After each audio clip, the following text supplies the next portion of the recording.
Assalamualaikum and good morning mga ka-viewers. Araw naman ng tayo ay nag-working. Dahil mayroon tayong weekly routinary exercise. Last week nagkaroon tayo ng jogging. Ngayon naman nag-working tayo. Along the highway ng municipality of Balabagan.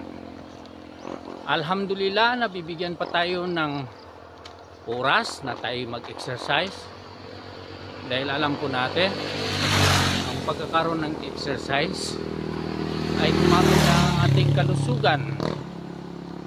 Kung sakali na napapawasyan yung katawan, napapalitan yung tubig ng ating katawan.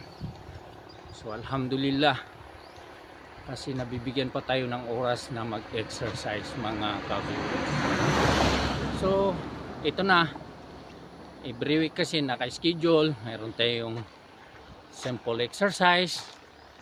Yun tingnan yung paligid, ang daming puno ng nyugo, talagang maliwalas ang umaga, kay ganda.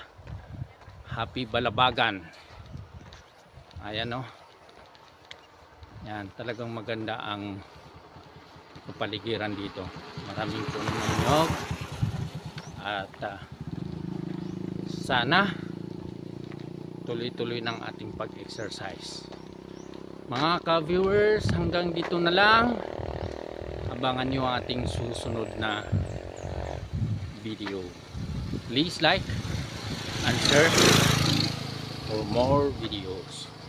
Assalamualaikum.